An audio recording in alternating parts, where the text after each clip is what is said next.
ಶಿವ ಪಾರ್ವತಿಯರನ್ನು ಯಾಕೆ ಪೂಜೆ ಮಾಡ್ತೀರಿ ಅಂತ ತಿಳ್ಕೊಂಡು ಕೇಳಿದ್ರೆ, ಶಿವ ಹಾಗೂ ಪಾರ್ವತಿಯರಂದ್ರೆ ಜಗತ್ತಿನ ಆದಿ ದಂಪತಿಗಳು ಅಂತ ಕರೆಸಿಕೊಂತಾರೆ.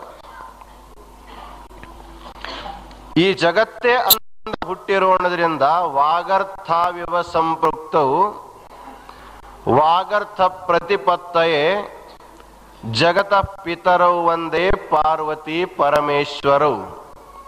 ಮಹಾಕವಿ ಕಾಳಿದಾಸ ರಘುವಂಶ ಕಾವ್ಯದ ಪ್ರಾರಂಭದಲ್ಲಿ ಈ ಸ್ತೋತ್ರವನ್ನು ಮಾಡ್ತಾನೆ. ಪಾರ್ವತಿ ಮತ್ತು ಪರಮೇಶ್ವರ ಅಂದ್ರೆ ಹೇಗಿದ್ದಾರೆ ಅಂದ್ರೆ ಜಗತಃ ಪಿತರವು ಅಂತ ಹೇಳ್ತಾನೆ. ಜಗತ್ತಿನೇ ತಂದೆ ತಾಯಿಗಳು ಅಂತ ಕರೆಸಿಕೊಳ್ತಾರೆ. ಅದಕ್ಕೆ ಅವರಿಗೆ ಆದಿ ದಂಪತಿ ಅಂತ ಕರೀತಾರೆ. ಅದಕ್ಕೆ ಲಗ್ನ ಮಾಡಬೇಕಾದಾಗ ಶಿವ ಪಾರ್ವತಿ ಇರುವಂತ ಸ್ಥಾನದಲ್ಲೇ ಲಗ್ನ ಮಾಡ್ಬೇಕನ್ನುವಂತ ಒಂದು ಸಂಸ್ಕೃತಿ ನಮ್ಮದದ. ಒಂದು ಶಿವಲಿಂಗ ಇದ್ರೂ ಕೂಡ ಅದು ಶಿವ ಪಾರ್ವತಿಯರ ಸಂಕೇತವೇ. ಶಿವಶಕ್ತಿಯರ ಸಂಯುಕ್ತವಾಗಿರ್ತಕ್ಕಂಥ ರೂಪಕ್ಕೆ ನಾವು ಶಿವಲಿಂಗ ಅಂತ ಕರ್ಕೊಂಡ್ಬರ್ತೀವಿ. ಅದಕ್ಕೆ ಶಿವನ ಅಧಿಷ್ಠಾನದಲ್ಲೇನ ಲಗ್ನ ಕಾರ್ಯಕ್ರಮವನ್ನು ಮಾಡಬೇಕು. ಅಕಸ್ಮಾತ್ ನಾವು ಮಾಡುವಂಥ ಕಾರ್ಯಾಲಯದೊಳಗ ಶಿವನ ಅಧಿಷ್ಠಾನ ಇರದೇ ಇದ್ರೆ ಲಗ್ನ ಆದ ಮೇಲಾದರೂ ಕೂಡ ಅಕ್ಕಿ ಕಾಳು ಹಾಕೊಂಡ ಮೇಲೆ ಎಲ್ಲಾದ್ರೂ ಸಮೀಪದಲ್ಲಿರ್ತಕ್ಕಂಥ ಶಿವ ದೇವಾಲಯಕ್ಕೆ ಹೋಗಿ ದರ್ಶನವನ್ನು ಮಾಡಿಕೊಂಡು ಬರ್ಬೇಕನ್ನುವಂಥ ಒಂದು ಪದ್ಧತಿ ಈಗ ಸ್ವಲ್ಪ ಬದಲಾವಣೆ ಆಗ್ತಾ ಇದೆ. ಇತ್ತೀಚೆಗೆ ಲಗ್ನ ಮಾಡ್ಕೋಬೇಕಾದ್ರೆ ಮೊದಲ ಮನ್ಯಾಗನ ಮಾಡ್ತಿದ್ರು, ದೇವರ ಮನ್ಯಾಗ ಮೊದಲು ಅಕ್ಕಿ ಕಾಳಕ್ಕೆ ಆಮೇಲೆ ಹೋಗ್ತಾ ಇದ್ರು. ಈಗ ಜನರನ್ನು ಬಹಳ ಕರಿತೀವಿ, ಬಹಳಷ್ಟೇನು ನಾವು ದಿಖಾವ ಮಾಡ್ಬೇಕಾಗಿರ್ತಂತ ತಿಳ್ಕೊಂಡು ಈಗ ಮನ್ಯಾಗ ದೇವರ ಮನೆ ಲಗ್ನ ಮಾಡಕ್ ಸಾಲೋದಿಲ್ಲ ಅಂತ ತಿಳ್ಕೊಂಡು ಇಂಥ ದೊಡ್ಡ ದೊಡ್ಡ ಲಗ್ನ ಮಂಟಪಗಳನ್ನು ಕಟ್ಟಿಸಿದ್ದಾರೆ. ಇನ್ನು ಚಲೋ ಕೆಲವು ಜನರು ಇದಕ್ಕಿಂತಲೂ ಬೇಡ ಬೇಡಿದ ಕಟ್ಟಡನ ಬೇಡ ಅಂತ ತಿಳ್ಕೊಂಡು ಗಾರ್ಡನ್ ದೊಳಗೆ ಹೋಗಿ ಲಗ್ನ ಮಾಡ್ತಾರೆ. ಅದು ಇನ್ನ ಸ್ವಲ್ಪ ಉತ್ತಮ. ಇನ್ನ ಕೆಲವು ಜನರು ಹೋಗಿ ಹೋಟೆಲ್ದೊಳಗೆ ಲಗ್ನ ಮಾಡ್ತಾರೆ. ಅಂದ್ರ ಲಗ್ನದ ಬಗ್ಗೆ ಏನು ಪಾವಿತ್ರತೆ ಬೇಕಾಗಿತ್ತಲ್ಲ, ಗೃಹಸ್ಥಾಶ್ರಮದ ಒಂದು ಪಾವಿತ್ರತೆ ಏನು ಬೇಕಲ್ಲ, ಪಾವಿತ್ರತೆ ಅನ್ನುವಂಥದ್ದು ಕಡಿಮೆ ಆಗ್ತಾ ಹೋಗಿ ನಾವು ವಿಲಾಸದ ಕಡೆ ಹೆಚ್ಚು ಮುಖವಾಗಿ ಸಾಗ್ತಾ ಇದ್ದೇವೆ. ಅದಕ್ಕೆ ಗೃಹಸ್ಥ ಜೀವನ ಅಂದ್ರೆ ಅದೊಂದು ವಿಲಾಸಿ ಜೀವನ ಅಲ್ಲ, ಅದೊಂದು ಶ್ರೇಷ್ಠವಾದ ಯೋಗಿಯ ಜೀವನ ಅಂತ ಕರೀತಾರೆ. ಅದಕ್ಕೆ ವೈಷ್ಣವ ಪಂಡಿತರು ಹೇಳ್ತಾ ಇದ್ರು, ಜಗತ್ತಿನ ಆದಿ ದಂಪತಿಗಳಾಗಿರುವಂತ ಪಾರ್ವತಿ ಪರಮೇಶ್ವರರ ಪೂಜೆಯನ್ನು ನಾವು ಯಾಕೆ ಮಾಡ್ತೀವಿ ಅಂತ ಕೇಳಿದ್ರೆ, ನಮ್ಮ ಗೃಹಸ್ಥರ ಬದುಕು ನಿಜವಾದ ಬದುಕಾಗಬೇಕಾದ್ರೆ ಯಾವುದೇ ಸಂಪ್ರದಾಯದ ವ್ಯಕ್ತಿ ಇದ್ರೂ ಕೂಡ ಅವನಿಗೆ ಶಿವ ಹಾಗೂ ಪಾರ್ವತಿಯರ ಅನುಗ್ರಹ ಇರಲಾರ್ದ ಅವರ ಬದುಕು ಸರಿಯಾಗಿ ಆಗಲಿಕ್ಕೆ ಸಾಧ್ಯ ಇಲ್ಲ ಅಂತಾರೆ. ಅದಕ್ಕಾಗಿ ಹೆಣ್ಣು ಮಕ್ಕಳು ಮಂಗಳ ಗೌರಿಯ ವ್ರತವನ್ನ ಮಾಡಿ, ಮಂಗಳ ಗೌರಿ ಪೂಜೆ ಮಾಡಿದ್ರು ಕೂಡ ಶಿವಂದು ಗೌರಿದು ಪೂಜೆ ಮಾಡಿದಂಗನೆ, ಶಿವನ ಪೂಜಾ ಮಾಡಿದ್ರು ಕೂಡ ಶಿವಂದು ಶಕ್ತಿಯದು ಪೂಜಾ ಮಾಡಿದ ಹಾಗೇನೆ. ಅದಕ್ಕೆ ಆದಿ ದಂಪತಿಗಳಲ್ಲಿ ಆದರ್ಶ ಏನದ, ಯಾಕೆ ಅವ್ರ ಆದರ್ಶವನ್ನು ಪಡ್ಕೋಬೇಕು ಅಂತ ತಿಳ್ಕೊಂಡು ಕೇಳಿದ್ರೆ, ಏನು ಇಲ್ಲ ಅಂದ್ರೂ ಕೂಡ ಸಂತೋಷವಾಗಿರ್ತಾರ ಅವರು. ಪರಮಾತ್ಮನಿಗೆ ಏನದಪ್ಪ ಐಶ್ವರ್ಯ ಅಂದ್ರೆ ಏನು ಇಲ್ಲ. ಅವನಿಗೇನು ಹೊಲ ಇಲ್ಲ, ಅವನಿಗೆ ಇರಾಕ ಮನಿ ಇಲ್ಲ, ಉಡ್ಲಿಕ್ಕೆ ಬೆಲೆ ಬಾಳತಕ್ಕಂಥ ಬಟ್ಟೆಗಳಿಲ್ಲ, ಮೈ ಮೇಲೆ ನೀವೆಲ್ಲ ಹಾಕೊಳ್ಳುವಂಗ ಬಂಗಾರದ ಆಭರಣಗಳು ಅವನಿಗಿಲ್ಲ, ಹತ್ತಿಕೊಂಡು ಅಡ್ಡಾಡಕ ಚಲೋ ಕಾರ್ ಗಾಡಿ ಮೋಟಾರ್ ಸುದ್ದ ಇಲ್ಲ, ಒಂದು ಚಲೋ ಕುದುರೆ ಸುದ್ದ ಅವನಿಗಿಲ್ಲ. ಇಷ್ಟೆಲ್ಲ ಸಂಸಾರಕ್ಕೆ ಬೇಕಾಗಿರುವಂತ ಯಾವ ಸುಖದ ಸಾಮಗ್ರಿ ಇಲ್ಲದೆ ಇದ್ರು ಕೂಡ ಪಾರ್ವತಿ ಪರಮೇಶ್ವರ ಅವನ ಗಣಪತಿ ಷಣ್ಮುಖ ಎಲ್ಲರೂ ಆನಂದವಾಗಿರ್ತಾರೆ. ಯಾಕಿರ್ತಾರ ಅಂತ ಕೇಳಿದಾದ್ರೆ, ಸಂತೋಷ ಏವ ಪುರುಷಸ್ಯ ಪರಂ ನಿಧಾನಂ ಅಂತ ಕರೀತಾರೆ. ಇದ್ದದ್ರೊಳಗನ ಸಮಾಧಾನವಾಗಿರುವಂಥ ವೃತ್ತಿ ನಮಗೆ ಬಂದಾಗ ನಾವು ಸುಖವಾಗಿ ಬದುಕಲಿಕ್ಕೆ ಸಾಧ್ಯವಾಗ್ತದ. ಅದಕ್ಕೆ ನಿಜಗೊಂಡು ಹೇಳ್ತಾರ, ದ್ವರೆಯಲೇ ನದರುಳು ಪರಿಣತೆ ದಳೆವುದೇ ಚಂದಮಮ್ಮ ಅಂತ ತಿಳ್ಕೊಂಡು. ಹೀಗೆ ಆದಿ ದಂಪತಿ ಇರ್ತಕ್ಕಂಥ ಶಿವ ಪಾರ್ವತಿಯರು ಸದಾ ಸಂತುಷ್ಟವಾಗಿರ್ತಾ ಇದ್ದಾರೆ. ಅದಕ್ಕೆ ಅವರ ಕೃಪೆ ನಮ್ಮ ಮೇಲೆ ಆದ್ರೆ ನಾವು ಎಂತಹ ಕಷ್ಟದ ಜೀವನ ಸಾಗಿಸ್ತಾ ಇದ್ರು ಕೂಡ ನಾವು ಸುಖಮಯವಾಗಿ ಇರ್ಲಿಕ್ಕೆ ಬರುತ್ತೆ ಅನ್ನುವಂಥದ್ದು ರಹಸ್ಯ ಅದು. ಹೀಗೆ ಒಂದು ಸರಿ ಕೈಲಾಸದಲ್ಲಿ ಪಾರ್ವತಿ ಪರಮೇಶ್ವರ ಕುತ್ಕೊಂಡಾಗ ಲಕ್ಷ್ಮಿ ವಿಷ್ಣು ಇಂದ್ರ ಎಲ್ಲಾ ದೇವಾನು ದೇವತೆಗಳು ದಿನಾಲು ದರ್ಶನಕ್ಕೆ ಬರ್ತಾ ಇದ್ರು. ದರ್ಶನ ಮಾಡಿಕೊಂಡು ಹೋದ ಮೇಲೆ ಪಾರ್ವತಿ ಹಗರ್ಕ ಒಂದು ವಿಚಾರ ಪರಮಾತ್ಮನಿಗೆ ಹೇಳಿದ್ಲು.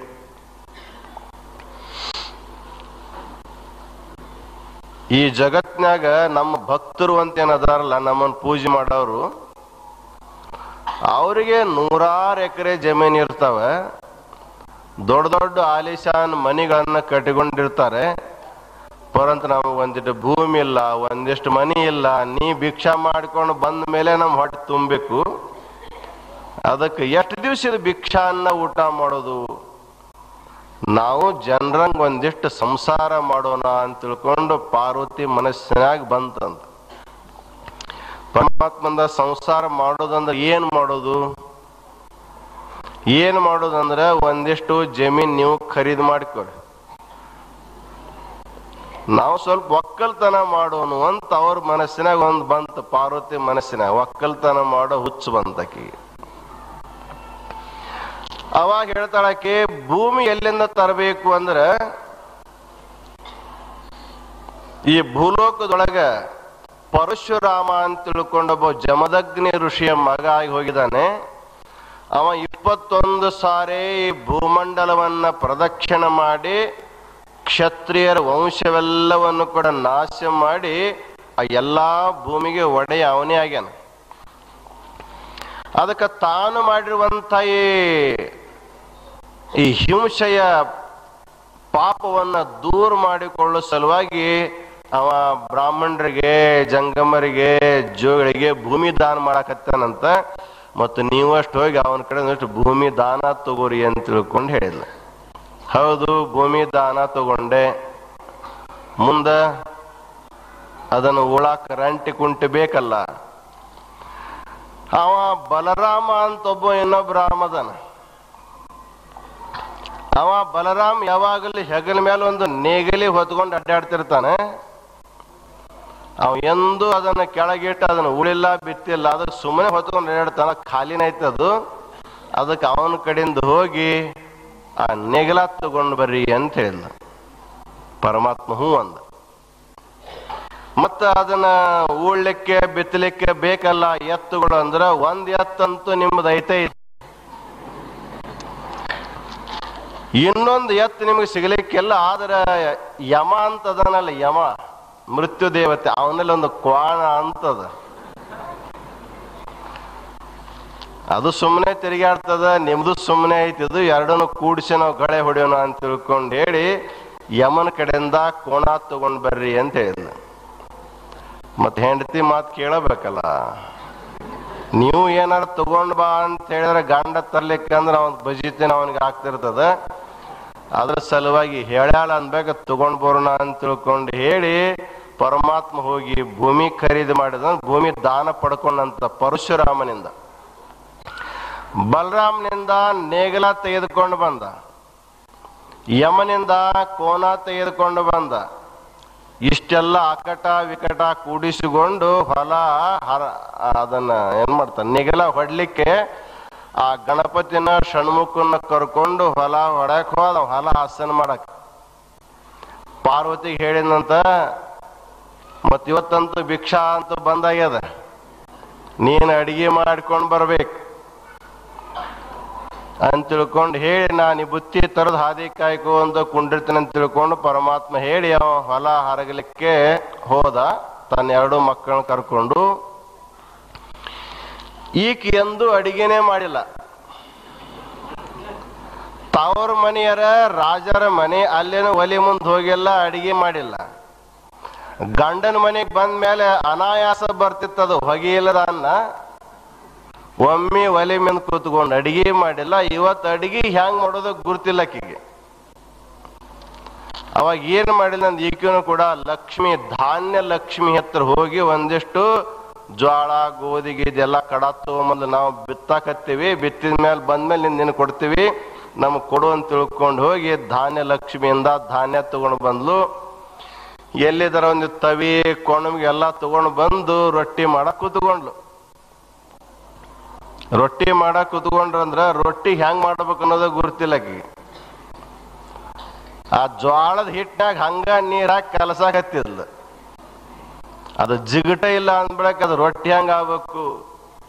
ಆದ್ರೂ ಹೆಂಗ್ ಮಾಡಿ ಹಿಂಗ್ ಮಾಡ್ಕೊಂಡು ರೊಟ್ಟಿ ಅದನ್ನ ಒಂದ್ಸಿಟ್ಟು ಅಗಲ ಮಾಡಿದ್ಲು. ಅಗಲ ಮಾಡಿದ್ರೆ ಅದು ಮೈ ತುಂಬೆಲ್ಲ ಹರಕನಾಗಿತ್ತದ. ಆ ಹರಕ್ ರೊಟ್ಟಿನ ತವಿ ಮೇಲೆ ಹಾಕಿ ಅದನ್ನ ಬೇಯಿಸ್ಲಿಕ್ಕೆ ಹೋಗ್ಕಳ. ರೊಟ್ಟಿ ಹಾಕಿದ ಮತ್ ಮ್ಯಾಲ ನೀರ್ ಹಚ್ಬೇಕು ಅನ್ನೋದು ಗುರ್ತಿಲ್ಲ ಆಕಿಗೆ. ಅದು ಕೆಳಗಿಂದ ಸುಡುಗಂತು, ಮ್ಯಾಲಿಂದ ಸುಡುಗಂತು. ಅದನ್ನ ತೆಗಿಬೇಕಾದ್ರೆ ಕಡ್ಚಿಗಿಂದ ತೆಗಿಬೇಕು ಅನ್ನೋ ಗುರ್ತಿಲ್ಲ. ಕೈ ಹಿಡ್ ತೆಗಿಯಾಕ ಹೋಗ್ಬಿಟ್ಲು.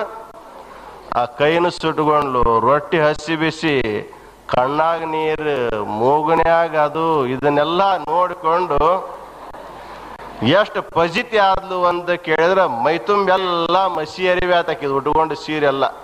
ಅಲ್ಲಿ ಹಿಡೋದು ಮೈ ಒರೆಸ್ಗಳು, ಇಲ್ಲಿ ಹಿಡೋದು ಮೈ ಒರೆಸ್ಗಳು, ಮಸಿ ಅರಿವಿ ಬಿಡೋದು ಸುದ ಗುರ್ತಿಲ್ಲಕಿ. ಹಂಗು ಹಿಂಗು ಮಾಡಿ ಒಂದಿಟ್ಟು ಹೊತ್ತಕ್ಕ ಅನ್ನ, ಒಂದಿಟ್ಟು ಸಾರು, ಒಂದ್ 2-3 ರೊಟ್ಟಿ ಹೊರಕಾಗಿ ರೊಟ್ಟಿ ತಗೊಂಡು ತೆಲೆ ಮೇಲೆ ಇಟ್ಕೊಂಡು ಹಾದ್ಲಕ್ಕೆ ಎಲ್ಲಿಗೆ ಗಂಡ ಗುಣಸಕ್, ಗಂಡಗ ಮಕ್ಕಳು ಗುಣಸಕ್. ಇವರು ರಂಟಿ ಹೊಡೆದು ಹಸದು ಕೂತ್ಕೊಂಡಿದ್ರಿ ಎಲ್ಲರೂ. ಒಬ್ಬವ 6 ಮುಖದವ ಮಗ, ಒಬ್ಬವ ಆನಿ ಮುಖದವ ಮಗ, ಗಂಡನು 5 ಮುಖದವ. ಇವನೇನು ಕಡಿಮೆ ನೀವ? ಸ್ವಯಂ ಪಂಚಮುಖ. ಇವ 5 ಮುಖದವ, ಅವ 6 ಮುಖದವ, ಇವ ಆನೆ ಮುಖದವ. ಇಷ್ಟು ಮುಖ ಹಸ್ಕೊಂಡು ಕೂತ್ಕೊಂಡಿದ್ದು. ಯಾವಾಗ ಬರ್ತಾಳೆ ಅಂತ ತಿಳ್ಕೊಂಡು ಈಗ ತಲೆ ಮೇಲೆ ಬುತ್ತಿ ಇಟ್ಕೊಂಡು ಒಂದಿಟ್ಟು ನೀರು ತಗೊಂಡು ಹೊಂಟಿದ್ಲು. ಎಲ್ಲಾರ ದೃಷ್ಟಿ ಆಕೆ ಕಡೆಗೆ. ಏನ್ ತಂದಾಳೋ, ಏನ್ ಬಿಟ್ಟಾಳೋ, ಹೆಂಗ್ ಮಾಡೋ, ನಾ ತಿನ್ಬೇಕು ನೀ ತಿನ್ಬೇಕಂತೇಳಿ ಕಡೆಗೆ ಹೋಗಿ ಬುತ್ತಿ ಬಿಚ್ಚಿ ನೋಡಿದ್ರ ಶಿವ ಹಣಿ ಹಣಿ ಹಣಿ ಬಡ್ಕೊಂಡಂತ. ನಿನಗ ಅಡಿಗೆ ಮಾಡಕ್ ಬರಂಗಿಲ್ಲ, ನನಗ ಹೊಲ ಉಳಾಕ್ ಬರಂಗಿಲ್ಲ. ಸುಮ್ಮನ ನಿನ್ನ ಮಾತು ಕೇಳಿ ಯಾರ್ದರ ಭೂಮಿ, ಯಾರ್ದರ ಕುಂಟಿ, ಯಾರ್ದರ ಎತ್ತು ನಾ ಇದನ್ನ ಹೊಡಿಬೇಕಂದ್ರೆ ಎತ್ತು ಎರಿಗೆಡಿತಾ ಇತ್ತು, ಕ್ವಾಣ ಕೆರಿಗೆಡಿತಾ ಇತ್ತು. ಇದು ನಾಡು ನೋಡಿ ಎಲ್ಲಿಂದ ಬಂತಂದ್ರೆ ಪರಮಾತ್ಮ ವಕ್ರತನ ಮಾಡಿದಾಗ ಬಂತಿದು. ಎತ್ತು ಕ್ವಾಣ ತಗೊಂಡು ಅವ ರಂಟೆ ಹೊಡ್ಯಾಕ್ ಹೋಗಿದ್ದ ಅಂತ ತಿಳ್ಕೊಂಡು ಕಡೆಗೆ ಎಲ್ಲಾರು ಕೂಡ್ಕೊಂಡು ಅಲ್ಲೇ ಪ್ರತಿಜ್ಞಾ ಮಾಡಿದ್ರು ಅವರು. ಷಣ್ಮುಖ ಅಂತ ಈ ರೊಟ್ಟಿನ ನಡೆಯಂಗಿಲ್ಲ, ಗಣಪತಿ ಅಂತ ನನಗೂ ನಡೆಯಂಗಿಲ್ಲ. ಆಕೆಂತಳ ನೀವು ನಡೆಯೋದು ಬಿಲ್ ನಾನು ಕೈ ಸುಟ್ಕೊಂಡದ, ನಂದಿಷ್ಟೆಲ್ಲ ಹೈರಾಣಾಗಿದೆ, ನೀವೇನು ಗುರ್ತಾಗೋದಿಲ್ಲ ಅಂತ ತಿಳ್ಕೊಂಡು ಆಕೆ ಸಿಟ್ಟಿಗೆ ಬಂದ್ಲು. ಕಡೆಗೆ ಪರಮಾತ್ಮ ಹೇಳ್ದ, ಇದು ನಮಗ ನಡೆಯಂಗಿಲ್ಲ, ಇದು ಬೇಡ, ಈ ಹೊಲನು ಬೇಡ, ಇದು ಕುಂಟಿನೂ ಬೇಡ, ರಂಟಿನೂ ಬೇಡ. ಮೊದಲು ಹೆಂಗಿದ್ವಲ್ಲ ನಾವು ಹಂಗ ಇರೋದೇ ಭಾಳ ಚಲೋ ಅಂತ ತಿಳ್ಕೊಂಡು ಎಲ್ಲ ಕೈ ಬಿಟ್ಟು ಭಾಳ ಆನಂದವಾಗಿ ಅದಾರ ಈ ಸದ್ಯಕ್ಕೆ ಅವರು. ಅದಕ್ಕೆ ಆದಿ ದಂಪತಿಗಳಾಗಿರ್ತಕ್ಕಂಥ ಶಿವ ಹಾಗೂ ಪಾರ್ವತಿಯರು ಸುಮ್ಮನೆ ವಿನೋದ ಕೇಳಿದ್ ಮತ್ ನೀ ಯಾವಾಗ ಯಾವ ಪುರಾಣದಾಗ ಬರ್ದಾರ ಈ ಕತ್ತಿ ಅಂತ ತಿಳ್ಕೊಂಡು ಮತ್ ನಮ್ಗೆ ಕೇಳಕ್ ಬಂದಿರಿ. ಕವಿಗಳು ಪರಮಾತ್ಮನ ಬಗ್ಗೆ ಶ್ರದ್ಧೆ ಅರ್ಪಣೆ ಮಾಡ್ಲಿಕ್ಕೆ ಕಾಲ್ಪನಿಕವಾಗಿರುವಂತ ಅನೇಕ ವಿಚಾರಗಳನ್ನ ಹೇಳ್ಕೊಂಡು ಬರ್ತಾ ಇದ್ದಾರೆ. ಹಾಗೆ ಆದಿ ದಂಪತಿಗಳಾಗಿರ್ತಕ್ಕಂಥ ಶಿವ ಮತ್ತು ಪಾರ್ವತಿ ಇವರಿಬ್ರು ಹೇಗಿದ್ದಾರೆ ಅಂದ್ರೆ ಸದಾ ಸಂತುಷ್ಟ ಹೃದಯರಾಗಿರ್ತಾ ಇದ್ದಾರೆ. ಪಾರ್ವತಿಯ ಮೈ ಮೇಲೆ ಒಂದು ಗುಂಜಿ ಬಂಗಾರ ಇಲ್ಲ ಅಂದ್ರೂ ಕೂಡ ಆಕೆ ಸಮಾಧಾನವಾಗಿರ್ತಾಳೆ. ಒಂದೇ ಸೀರೆಯನ್ನ 1 ವರ್ಷ ಉಟ್ಕೊಂಡ್ರು ಕೂಡ ಸಮಾಧಾನವಾಗಿರ್ತಾಳೆ. ಇವ ಒಂದೇ ಆನೆ ತೊಗಲು ಎಷ್ಟು ವರ್ಷ ಆತೋ ಬಿಚ್ಚಿಲ್ಲ ಬಿಟ್ಟಿಲ್ಲ ಅದನ್ನೇ ಉಟ್ಕೊಂಡು ಅವನು ಸಮಾಧಾನವಾಗಿರ್ತಾನೆ. ಇವರ ಆದರ್ಶವನ್ನ ಗೃಹಸ್ಥರು ಯಾಕೆ ಪಡಿಬೇಕು ಅಂತ ತಿಳ್ಕೊಂಡು ಕೇಳಿದ್ರೆ, ನಮ್ಮ ಗೃಹಸ್ಥ ಜೀವನ ದುಃಖಮಯವಾಗ್ಲಿಕ್ಕೆ ಏನ ಕಾರಣ ಅಂದ್ರ ಅನಾವಶ್ಯಕ ಅಪೇಕ್ಷೆ ನಮ್ಮ ಮನಸ್ಸಿನಾಗ ಬರ್ತಾವ. ಹಿಂದಕ್ಕೆ ಹೆಣ್ಮಕ್ಳೆಲ್ಲ ಸರಿಯಾಗಿ ಕುಟ್ತಿದ್ರು, ಗಟ್ಟಿಮುಟ್ಟಿ ಆಗಿರ್ತಾ ಇದ್ರು. ಈಗ ಕುಟ್ಟೋದ್ ಬಿಟ್ರು, ಗ್ರೈಂಡರ್ ಮಿಕ್ಸರ್ ತಂದ್ರು. ಯಾಕಂದ್ರೆ ಮಗ್ಗಲ ಮನ್ಯಾಗ ಒಬ್ಬ ಶ್ರೀಮಂತ ಗುರ್ರ ಅಂತ ತಿಳ್ಕೊಂಡು ಅದನ್ನ ಹಚ್ಚ ಅಂತ ತಿಳ್ಕೊಂಡು ಈ ಕಿವ್ಯಾಗಿಂದ ಕೇಳಿ ಏನ ತಂದ ನೋಡ್ರಿ ನಮಗೊಂದು ತೊಗೊಂಡ್ ಬರ್ರಿ ಅಂತಂದ್ಲು. ಇವನು ಪಗಾರ 500 ರೂಪಾಯಿ, ಅದರಾಗ ಸಂಸಾರ ಸಾಗಿಸ್ಬೇಕು. ಆದ್ರೂ ಕೂಡ ಹೆಂಡತಿ ಬೇಕು ಅಂತಕ್ಕಂಥ ಹಠ ಹಿಡಿದಾಗ ಅವ ಏನಾರ ಮತ್ತೊಂದು ಉದ್ಯೋಗ ಮಾಡ್ಬೇಕಾಯ್ತು. ಏನ್ ಮಾಡ್ಬೇಕಾಯ್ತಂದ್ರ ಟೇಬಲ್ ಮೇಲೆ ತಗೊಳ್ಳೋದು ಬ್ಯಾರೆ, ಟೇಬಲ್ ಕೆಳಗೆ ತಗೊಳ್ಳೋದು ಬ್ಯಾರೆ ಮಾಡುವಂತ ಉದ್ಯೋಗ ಮಾಡ್ಬೇಕಾಯ್ತು. ಅದಕ್ಕೆ ನಮ್ಮ ದೇಶದಲ್ಲಿರುವಂತ ಭ್ರಷ್ಟಾಚಾರ ಬೆಳೆಯಲಿಕ್ಕೆ ನಮ್ಮ ಅವುಗಳು ಕೂಡ ಒಂದು ಅರ್ಧ ಪಾಲು ಮುಖ್ಯವಾಗಿರ್ತಾರಂತ. ಅವರ ಚಪ್ಪಳಿ ಬಾರಿಸಿದ್ರೆ ನೀವು ಬಾರಿಸಿದ್ರೆ ಅದಕ್ಕ ನೀವು ಇದಕ್ಕೆ ಲಕ್ಕಮ್ಮನ ಸ್ವಭಾವದವ್ರು ನೀವೇನಾದ್ರೂ ಆದ್ರೆ ಈ ರಾಷ್ಟ್ರದೊಳಗ ಭ್ರಷ್ಟಾಚಾರ ಅನ್ನುವಂಥದ್ದು ಸಂಪೂರ್ಣ ನಿರ್ಮೂಲನೆ ಆಗಲಿಕ್ಕೆ ಸಾಧ್ಯವಾಗ್ತದೆ. ಬಸವಣ್ಣವ್ರ ಕಾಲಕ್ಕೆ ಇದಕ್ಕೆ ಮಾರಯ್ಯ ಎಲ್ಲಾದ್ರೂ ಲಗ್ನ ಪಗ್ನ ಆದ್ರೆ ಅಕ್ಕಿ ಕಾಳು ಹಾಕ್ತಿದ್ರಲ್ಲ, ಆ ಅಕ್ಕಿ ಕಾಳು ಹಾಕಿರ್ತಕ್ಕಂಥ ಅಕ್ಕಿ ಕಾಳು ಆ ಕಡೆ ಈ ಕಡೆ ಬಿದ್ದು ಹೋಗ್ಬಾರ್ದಂತ ತಿಳ್ಕೊಂಡು ಅವನ್ನ ಆರಿಸ್ಕೊಂಡು ಬರ್ತಿದ್ದಾತ. ಅವನ್ನ ಆರಿಸ್ಕೊಂಡು ಬಂದು ದಿನ ಹಾಲು ಕೂಡ ಅನ್ನ ಮಾಡಿ ಜಂಗಮ ದಾಸೋಹ ಮಾಡಿ ಊಟ ಮಾಡಬೇಕು. ಹೀಗೆ ಎಷ್ಟು ಸಿಕ್ಕದ್ರಲ್ಲಿ ತೃಪ್ತಿಯಿಂದ ಕಾಲಹರಣ ಮಾಡೋ ಕಾಲಕ್ಕೆ ಒಂದ್ ದಿವಸ ಬಸವಣ್ಣವ್ರಿಗೆ ಗುರ್ತಾಯ್ತಂತ, ಇವ ಮಾರಯ್ಯ ಅಲ್ಲಿ ಇಲ್ಲೇ ಜಮೀನ್ದಲ್ಲಿ ಬಿದ್ದಿರುವಂತ ಅಕ್ಕಿಗಳನ್ನು ಒಂದೊಂದು ಆರಿಸಿಕೊಂಡು ಜೀವನ ಸಾಗಿಸ್ತಾನೆ. ಆದ್ರೆ ದಿನಾಲು ಹೊಟ್ಟೆ ತುಂಬ ಊಟ ಮಾಡ್ತಾನೆ ಇಲ್ಲ. ಅದಕ್ಕೆ ಒಂದ್ ದಿವಸ ಏನ್ ಮಾಡಿದ್ರಂತ ತಮ್ಮ ಅಂಗಳದಲ್ಲಿ ಮುದ್ದಾಮ್ ಅಕ್ಕಿ ಚೆಲ್ಲಿದ್ರಂತ, ಒಂದು ಬುಟ್ಟಿ ಗಂಟ್ಲೆ ಅಕ್ಕಿನ. ಮಾರೇನು ಕೂಡ ಆಶಾ ಬಿದ್ದು ಎಲ್ಲ ಅಕ್ಕಿ ಗುಡಿಸ್ಕೊಂಡು ಹೊತ್ಕೊಂಡು ಹೋದ ಮನೆಗೆ ಹೆಂಡತಿ ಇವತ್ತು ಬಹಳ ಖುಷಿ ಆಗ್ತಾಳ ಅಂತ ತಿಳ್ಕೊಂಡು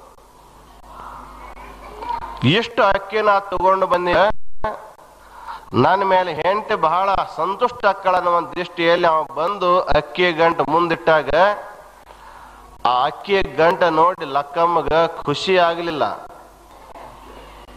ಆಕಂದಂತ ಈಸು ಅಕ್ಕಿಯ ಆಸೆ ನಮಗೇಕೋ ಮಾರಯ್ಯ ಅಂತ ಕೇಳಿದಂತ. ಆಸೆ ಎಂಬುದು ಅರಸಂಗಲ್ಲದೆ ಶಿವಭಕ್ತರಿಗೆ ಸಲ್ಲದು ಅನ್ನುವಂತ ಮಾತು ಹೇಳ್ತಾರೆ. ಆಶಾ ಯಾರಿಗಿರ್ಬೇಕಂದ್ರ ಅರಸನಿಗಿರ್ಬೇಕು. ಈ ದೇಶವನ್ನು ಆಳುವಂತ ರಾಜನಿಗೆ ಎಷ್ಟು ಆಶಾ ಹೆಚ್ಚಿರ್ತದಲ್ಲ ಅಷ್ಟು ಒಳ್ಳೇದು. ಯಾಕಂದ್ರೆ ಈ ರಾಜ್ಯದ ಸೀಮೆ ಎನ್ನುವಂತಹದ್ದು ಹೆಚ್ಚಾಗ್ತಾ ಹೋಗ್ತದೆ. ಆದ್ರೆ ಶಿವಭಕ್ತರಾಗಿರ್ತಕ್ಕಂಥವರಿಗೆ ಆಶಾ ಇತ್ತು ಅಂದ್ರೆ ಅವರು ಚೆನ್ನಾಗಿರಂಗಿಲ್ಲ. ಆಶಾ ಅನ್ನುವಂಥದ್ದು ನಮಗ ಬಂಧನ ಮಾಡ್ತಕ್ಕಂಥ ಪಾಶ ಅಂತ ಕರೆಸಿಕೊಳ್ತದೆ. ಆಶಾ ನಾಮ ಮನುಷ್ಯಾಣ ಕಾಚಿದ ಆಶ್ಚರ್ಯ ಶೃಂಖಲ ತಯಾ ಬದ್ಧ ಪ್ರಧಾವಂತಿ ಮುಕ್ತಾಸ್ತಿಷ್ಠಂತಿ ಕುತ್ರಚಿತ್. ಅಲ್ಲಮ ಪ್ರಭುದೇವರು ತಮ್ಮ ಒಂದು ವಚನದೊಳಗೆ ಒಂದು ಈ ಶ್ಲೋಕವನ್ನು ಹಾಕಿದ್ದಾರೆ, ಸಂಸ್ಕೃತ ಶ್ಲೋಕವನ್ನು. 12ನೇ ಶತಮಾನದ ಅನೇಕ ಜನ ಶಿವಶರಣರು ತಮ್ಮ ವಚನದೊಳಗ ಮಧ್ಯದಲ್ಲಿ ಸಂಸ್ಕೃತ ಸೂಕ್ತಿಗಳನ್ನು ಹಾಕಿದ್ದಾರೆ. ಆ ಸೂಕ್ತಿ ಎಲ್ಲಿ ಅಂದ್ರೆ ವೇದ, ಆಗಮ, ಉಪನಿಷತ್ತು, ಸಿದ್ಧಾಂತ ಶಿಖಾಮಣಿ ಈ ಗ್ರಂಥದೊಳಗಿರ್ತಕ್ಕಂಥ ಉತ್ತಮವಾದ ಶ್ಲೋಕಗಳನ್ನ ಆರಿಸಿ ತಾವು ಹೇಳುವಂತ ಸಂದರ್ಭವನ್ನು ಇನ್ನೂ ಸಮರ್ಥವಾಗಿ ಹೇಳುವ ಸಲುವಾಗಿ ಅಲ್ಲಿ ಹಾಕೊಂಡು ಬಂದಿರ್ತಾರೆ. ಹಾಗೆ ಅಲ್ಲಮ ಪ್ರಭುದೇವರು ಆಶಾದ ಬಗ್ಗೆ ಹೇಳೋ ಕಾಲಕ್ಕೆ ಒಂದು ಶ್ಲೋಕ ಹಾಕ್ತಾರೆ ಅವರು. ಆಶಾದ ಮಹತ್ವ ಎಷ್ಟು ಅಂತ. ಆಶಾ ನಾಮ ಮನುಷ್ಯಾಣಂ ಕಾಚಿದ ಆಶ್ಚರ್ಯ ಶೃಂಖಲ. ಶೃಂಖಲ ಅಂದ್ರೆ ಸರಪಳಿಗೆ ಶೃಂಖಲ ಅಂತ ಕರೀತಾರೆ. ಆಶಾ ಅನ್ನುವಂತ ಸರಪಳಿ ಬಹಳಷ್ಟು ಆಶ್ಚರ್ಯಕರವಾಗಿರುವಂತ ಸರಪಳಿ ಅಂತ ಹೇಳ್ತಾರೆ. ಆನೆ ಆ ಕಡೆ ಈ ಕಡೆ ಹೋಗ್ಬಾರ್ದಂತ ತಿಳ್ಕೊಂಡು ಆನೆ ಕಾಲಿಗೆ ಸರಪಳಿ ಕಟ್ತಾರೆ. ಸರಪಳಿಯನ್ನ ಆನೆ ಕಾಲಿಗೆ ಕಟ್ಟಿದ್ರ ಆನೆ ಆ ಕಡೆ ಈ ಕಡೆ ಹೋಗ್ಲಿಕ್ಕೆ ಆಗೋದಲ್ಲ. ಬೇಡ, ನಿಮ್ಮ ಕಾಲಿಗೆ ಸರಪಳಿ ಹಾಕಿಬಿಟ್ರೆ ನೀವು ಅಲ್ಲೇ ಕಾಲು ಅಳಗಾಡಿಸ್ಬೋದು, ಹೊರತಾಗಿ ಓಡ್ ಹೋಗ್ಲಿಕ್ಕೆ ನಿಮಗೆ ಆಗೋದಿಲ್ಲ. ಆದ್ರೆ ಪ್ರಭುದೇವರು ಹೇಳ್ತಾರೆ ಆಶಾ ಅನ್ನುವಂತ ಸರಪಳಿಯನ್ನ ಯಾರು ತಮ್ಮ ಕಾಲಿಗೆ ಕಟ್ಟಿಕೊಂಡರಲ್ಲ ಅವ್ರು ಬಹಳ ವೇಗವಾಗಿ ಓಡ್ತಾರ ಅಂತ ಹೇಳ್ತಾರ ಅವರು. ಆಶಾ ನಾಮ ಮನುಷ್ಯಾಣಂ ಕಾಚಿದ್ ಆಶ್ಚರ್ಯ ಶೃಂಖಲ ತಯಾ ಬದ್ಧ ಪ್ರಧಾವಂತಿ ಅಂತ ಹೇಳ್ತಾರ. ಆ ಸರಪಳಿ ಕಟ್ಟಿಕೊಂಡವ್ರು ಓಡ್ತಾರಂತ. ಅಂದ್ರೆ ಯಾರ್ಯಾರು ಓಡಾಡ್ತಾರಲ್ಲ, ಯಾಕೆ ಓಡಾಡ್ತಾರಂದ್ರ ಮನಸ್ಸಿನಾಗ ಆಸೆ ಇದ್ರೆ ಓಡಾಡಕ್ ಬರ್ತ, ಆಸೆ ಇರಿದ್ರೆ ಓಡಾಡ್ಲಿಕ್ಕೆ ಆಗೋದಿಲ್ಲ, ಒತ್ತಡ ಸುಮ್ಮನೆ ಕುಂಡಿರ್ತಾನೆ. ಅದಕ್ಕೆ ಲಕ್ಕಮ್ಮ ಹೇಳ್ತಾಳೆ, ಆಸೆ ಎಂಬುದು ಅರಸಿಂಗಲ್ಲದೆ ಶಿವಭಕ್ತರಿಗೆ ಸಲ್ಲದು. ಅದಕ್ಕೆ ಇವನು ಎಲ್ಲಿಂದ ತಂದಿರಲ್ಲ ಅಲ್ಲೇ ಹೋಗಿ ಹಾಕಿ ಬಾ ಅಂತ ತಿಳ್ಕೊಂಡು ಹೇಳ್ತಾಳೆ. ಅಂದ್ರೆ ಆಕಿನೊಬ್ಬ ಗೃಹಸ್ಥ ಹೆಣ್ಮಗಳೇ, ಆಕಿ ಸಂಸಾರ ಮಾಡುವಂಥವಳೆ. ಆದ್ರೆ ಅವಳಲ್ಲಿರುವಂಥ ಉನ್ನತವಾದ ಭಾವನೆಗಳು ನಮ್ಮ ದೇಶದ ಎಲ್ಲ ಮಹಿಳೆಯರ ಆದರ್ಶವನ್ನಾಗಿ ನಾವೇನಾದ್ರೂ ತೆಗೆದುಕೊಂಡ್ರೆ ನಮ್ಮ ದೇಶದಲ್ಲಿರ್ತಕ್ಕಂಥ ಭ್ರಷ್ಟಾಚಾರವನ್ನ ನಿರ್ಮೂಲನೆ ಮಾಡಲಿಕ್ಕೆ ಸಾಧ್ಯವಾಗ್ತದೆ. ಇಲ್ಲ ಅಂದ್ರೆ ನಾವು ಗಂಡಗೆ ಬಹಳ ಕಾಟ ಕೊಟ್ರೆ ಗಂಡ ಏನ್ ಮಾಡ್ಬೇಕು ಪಾಪ, ಏನಾರ ಮಾಡಬೇಕಾಗ್ತದೆ. ಅದಕ್ಕಾಗಿ ಶಿವ ಹಾಗೂ ಪಾರ್ವತಿಯರ ಆದರ್ಶವನ್ನು ಯಾಕೆ ನಾವು ತೆಗೆದುಕೊಳ್ಳಬೇಕು ಅಂತಂದ್ರೆ ಏನೇನು ಇಲ್ಲ ಅಂದ್ರೂ ಕೂಡ ಸಂತೋಷವಾಗಿರ್ತಾ ಇದ್ದಾರೆ. ಅದಕ್ಕೆ ಶಿವ ಅನ್ನುವಂಥ ತತ್ವ ಏನದಲ್ಲ, ಎಲ್ಲರಿಗೂ ಮಂಗಲವನ್ನು ಕೊಡುವಂಥದ್ದು. ಅದಕ್ಕೆ ಶಿವನಾಮವನ್ನ ಜಪ ಯಾರು ಮಾಡ್ಬೇಕಂದ್ರ ಅವರಿವರೆಂಬುವುದೇನು ಭುವನಜ ಮಾನವರೊಮ್ಮೆ ಇದನು ಸುರೇ ಎನ್ನುವಂತ ಮಾತು ನಿಜಗೊಂಡು ಹೇಳ್ತಾರೆ. ಅವರಿವರು ಅನ್ನುವಂಥ ಭೇದನೆ ಇಲ್ಲ. ಅವರು ಶೈವರ ಇರಲಿ, ವೈಷ್ಣವರ ಇರಲಿ, ಮಾಧ್ವರ ಇರಲಿ, ಗಾಣಪತ್ಯರ ಇರಲಿ, ಶಾಕ್ತರ ಇರಲಿ, ಯಾವುದೇ ಸಂಪ್ರದಾಯದ ವ್ಯಕ್ತಿಗಳಿದ್ರು ಕೂಡ ಶಿವಮಂತ್ರವನ್ನು ಅವಶ್ಯವಾಗಿ ಜಪಿಸಲಿಕ್ಕೇನೆ ಬೇಕು. ಶಿವ ಹಾಗೂ ಪಾರ್ವತಿಯರ ಪೂಜೆಯನ್ನು ಮಾಡಲಿಕ್ಕೇನೆ ಬೇಕು. ಅಂದಾಗ ಮಾತ್ರ ಗೃಹಸ್ಥ ಜೀವನ ಸುಖಮಯವಾಗಲಿಕ್ಕೆ ಸಾಧ್ಯವಾಗ್ತದೆ. ಇನ್ನು ಸನ್ಯಾಸಿಗಳು ಬ್ರಹ್ಮಚಾರಿ ಮಾತು ಬೇರೆ. ಯಾವುದೇ ಸಂಪ್ರದಾಯದ ಗೃಹಸ್ಥ ವ್ಯಕ್ತಿ ಇದ್ದ ಅಂದ್ರೆ ಆತ ಶಿವ ಪಾರ್ವತಿಯರನ್ನು ಪೂಜೆ ಮಾಡಬೇಕಷ್ಟೇ ಅಲ್ಲ, ಶಿವನಾಮವನ್ನು ಜಪ ಮಾಡ್ಲಿಕ್ಕೇನೆ ಬೇಕು ಅನ್ನುವಂತ ಮಾತನ್ನು ಹೇಳ್ತಾರೆ.